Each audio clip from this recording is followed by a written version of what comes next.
I implore you, we must destroy that tower. Sergeant, that tower is one of the oldest and most treasured of all the historically important structures still standing. And I'm not gonna be the son of a bitch responsible for turning 1,000 years of history into dust. The tower stands! Hello YouTube and hello 9th Age community. This is Charles with Evershade Gaming, and I'm bringing you another 9th Age Battle Report. I apologize to everyone for the delay on getting this out. I got sick for a good week and a half, and I was busy before that. But I wanted to make this because tomorrow we're going to Cornerhammer, and we're going to have some fresh battle reports from that, and got to finish up Siege of the Tower before we start on those Cornerhammer ones. So, making this great battle report, playing against Warriors of the Dark Gods, and second time at Siege of the Tower, which is kind of fun. Always kind of funny when you have repetitive sort of army matches, but this was definitely a different list than the last one. He's got 2 Exalted Heralds. Now, I can't exactly remember the full kit on them. I just remember the general had like the halberd, and I want to say he had the Abiding Presence too. His spells didn't really bother me. The other Exalted Herald had Wrath of the Gods, and that's all I really needed to know about that one. He has 15 warriors, 14 warriors, 2 things of 5 warrior knights, 3 chariots, 1 Forsaken one, and a running giant. And then since this is the 5th game at Siege of the Tower, he's got an extra giant, so his list does well with that. So starting looking at deployment, the game's pretty simple. It's breakthrough with frontline clash. This is actually on his right flank. He's got a giant in the woods, and he's got a chariot next to that, and then 2 things of his 2 warrior blocks in the center.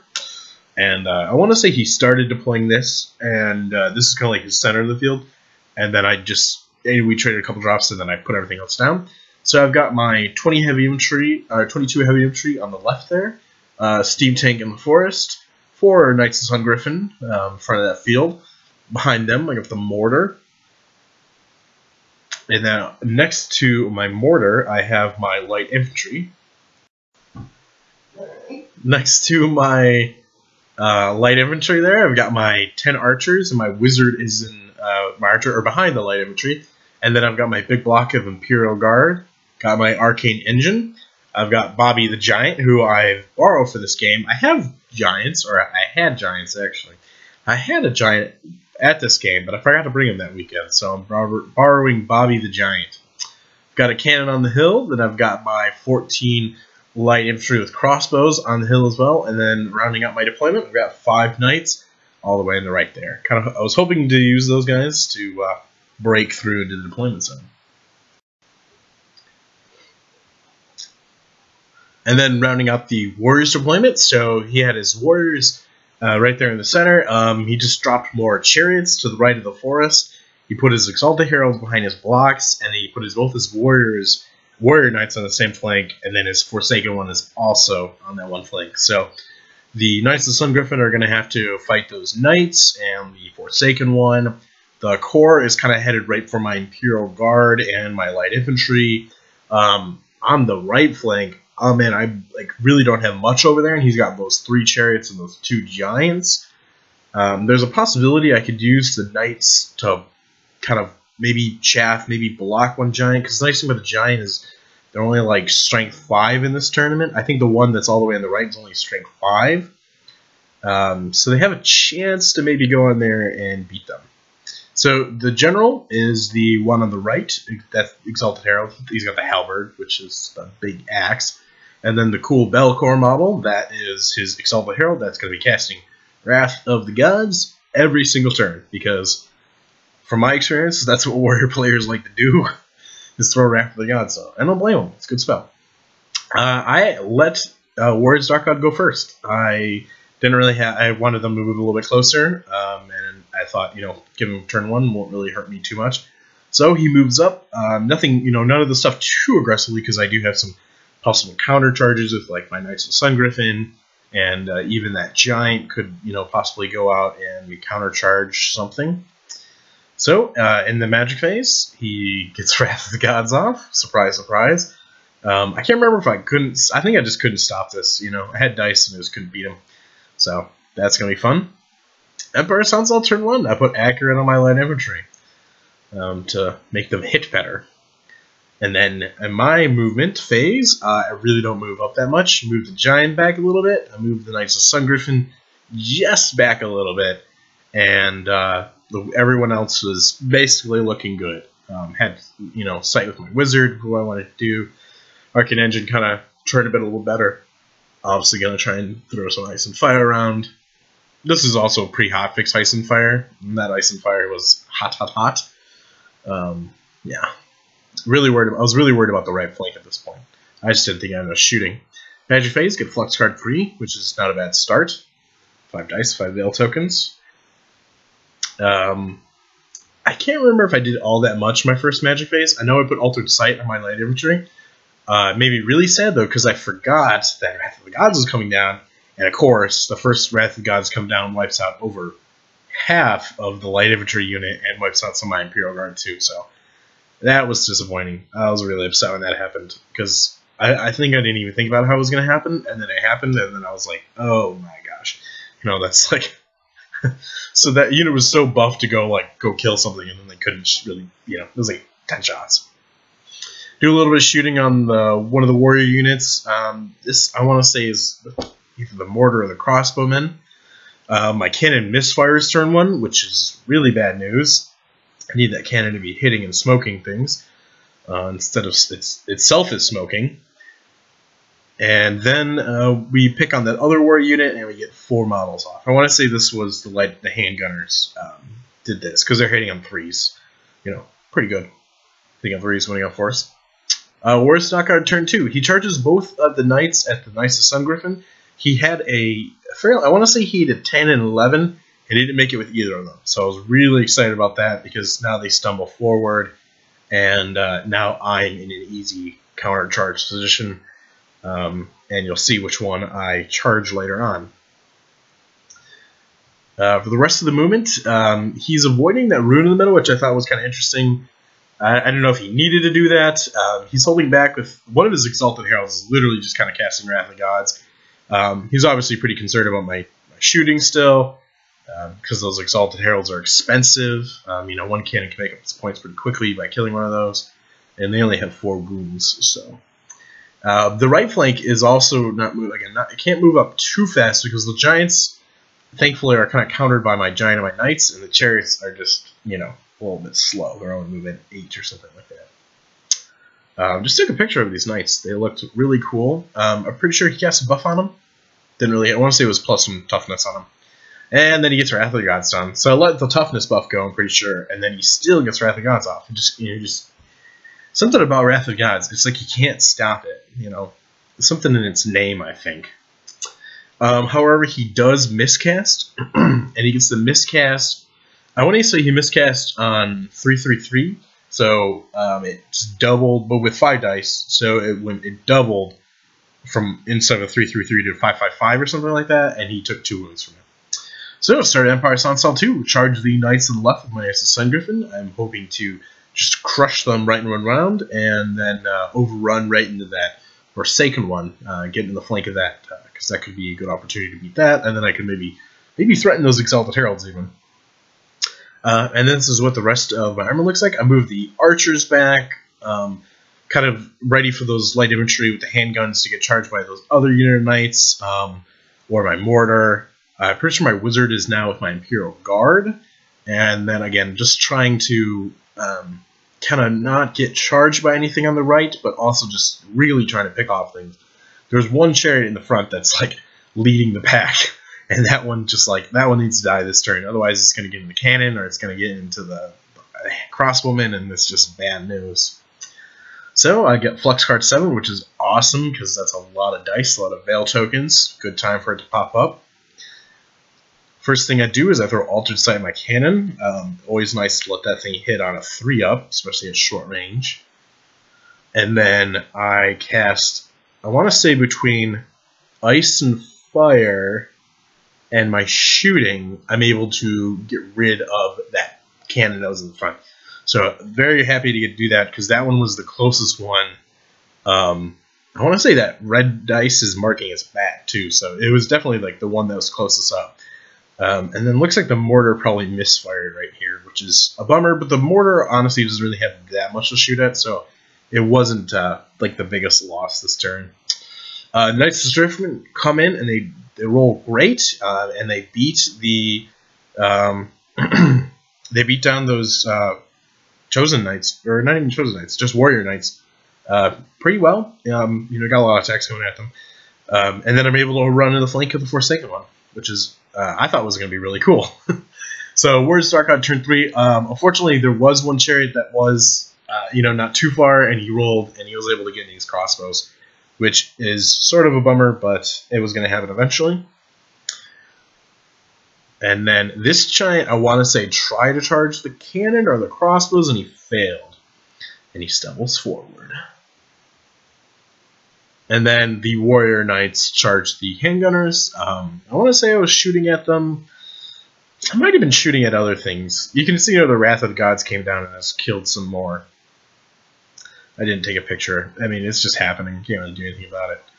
Oh, and look at that. There's another Wrath of the Gods down on the board.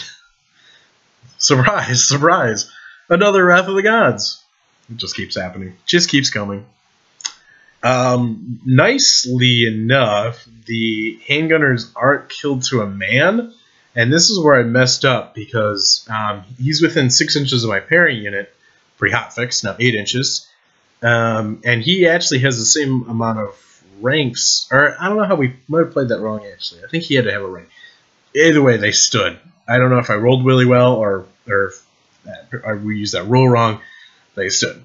Going to combat against the Forsaken one, I only do 2 wounds. I feel like I rolled really poorly. And then he came back and he did 3 wounds and he stuck. I think we also did the armor wrong. I'm pretty sure he thought he was strength 6. He's only AP 2 though. I want to say we did that wrong, but whatever. Happens. And then this chariot has no problem blowing through these guys. I want to say they had a chance to be steadfast and they just couldn't roll a leadership test to save themselves. So he went off the board. Emperor Soundsaw turn 3. Obviously not really that much moving. There's just some things in the combat. The shooting things are still trying to pick off some things. Able to kill this giant. I want to say that was probably again a combination between ice and fire and maybe a cannonball. Yeah, I can't really remember what. And then this is my favorite picture of the entire tournament. Oh man, the Knights Sun Griffin just get whooped on by this guy. Again, I want to say that we thought he was AP 3, but he's only AP 2. But even that only gives me a 4 of armor save, and he's got, he's like D6 plus 3 grinding attacks. So, those grinding attacks just go right through you pretty quickly.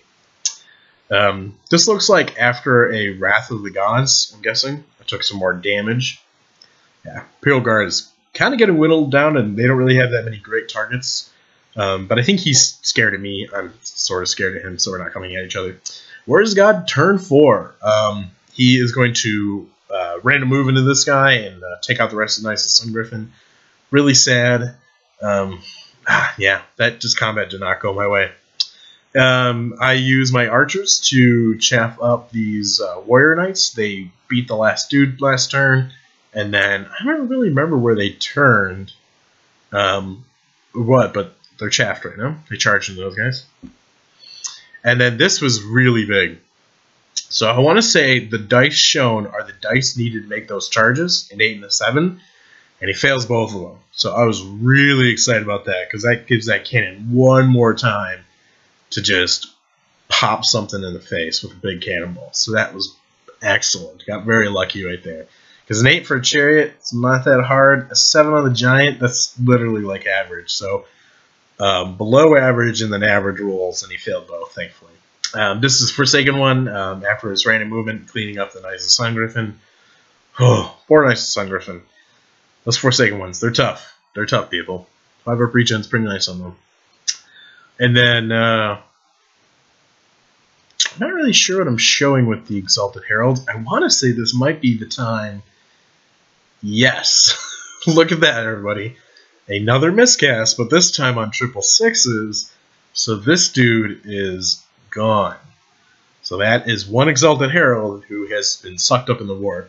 And it's funny, too, because I want to say my opponent was saying that, like, 10% of the time it's going to happen. So it was like, so every other game it happens, basically. And he was like, yep. And then I was thinking, and I think he said it didn't happen last game. So it happened this game, which is awesome. Another Wrath of the Gods does go down, though, because that's what he was casting. So, Emperor's Onslaught turn 4. Bobby the Giant. He hasn't been doing all game. I see this warrior unit. I'm thinking, yeah, I might be able to go do something about that. So I charge in. And then I also charged my knights at the Giant, who decides to flee because I had a flank charge. And because he fled, I was able to get in the chariot. So I thought that was all really good. And then I basically have just maneuvered my steam tank around, and everything, like my wizard, my cart, all just point at those warrior knights because it's breakthrough, and I just need to get them out of my deployment zone.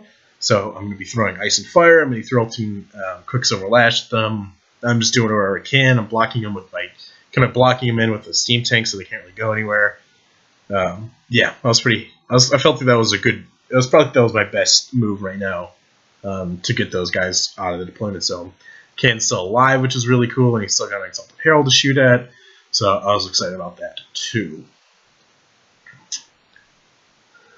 So Quicksilver Lash goes off first, kills 2 knights, which is good, and then I throw an Ice and Fire, and that kills the rest of them. So unfortunately, I almost dedicated too many things at those warrior knights, but that's okay. Needed to get rid of them. And then this was actually kind of tragic for me. So there was a Wrath of the Gods that went down, and we got through the magic phase, forgot to do Wrath of the Gods, and then we moved into the shooting phase, and I shot his chariot and I killed it. Just a cannonball. I only had a few wounds on it left, which I thought was amazing because that cannon's still alive then. However, you can see that Wrath of the Gods now. So we roll for the Wrath of the Gods. Of course, he gets enough hits. And of course he wounds it.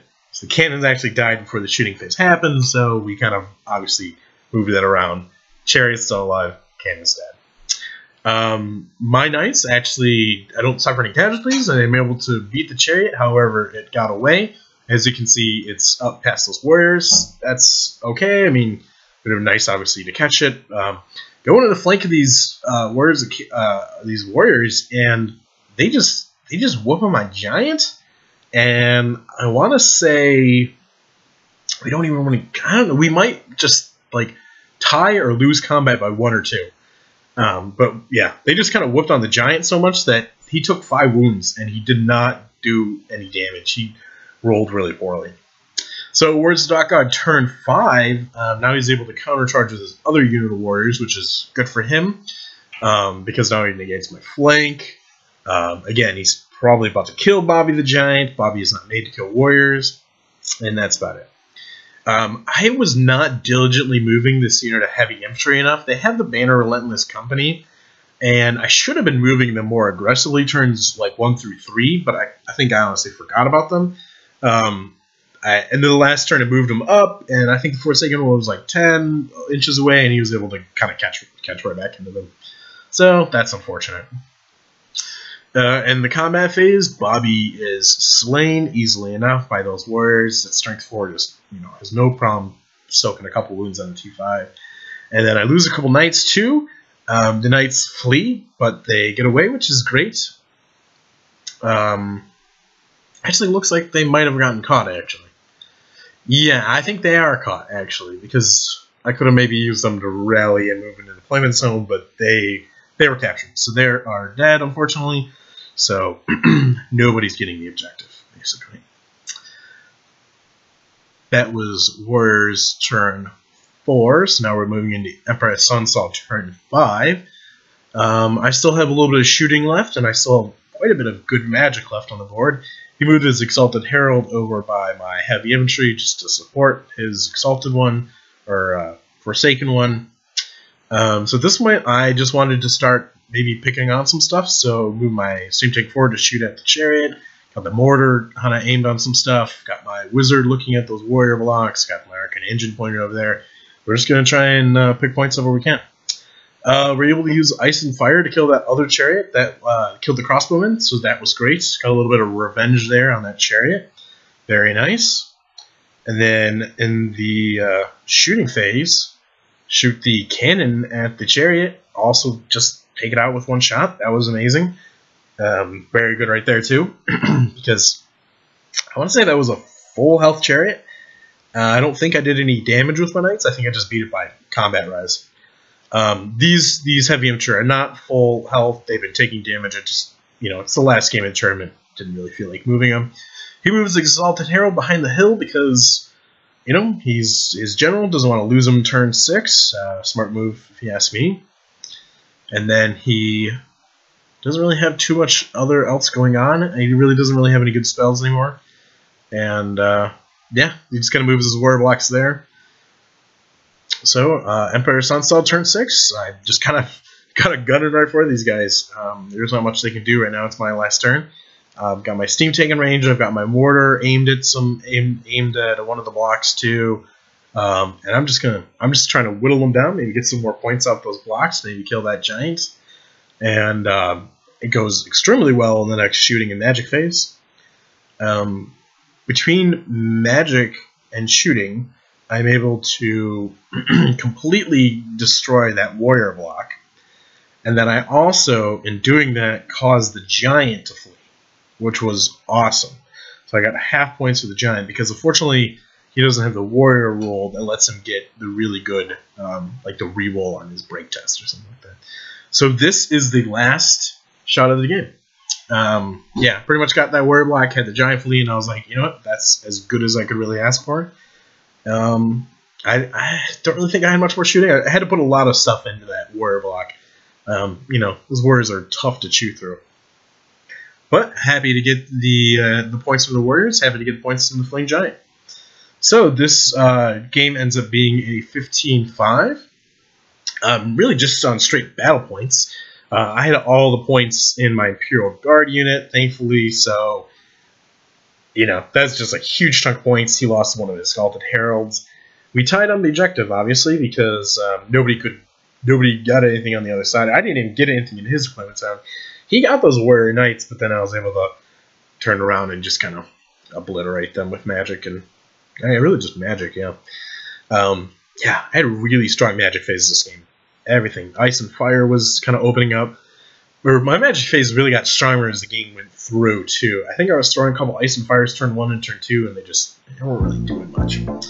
So, I finished Siege of the Tower in 16th place. I was pretty happy about that. I never really got, any big wins. It was a couple small wins and a couple medium wins, I'd say, and a medium loss.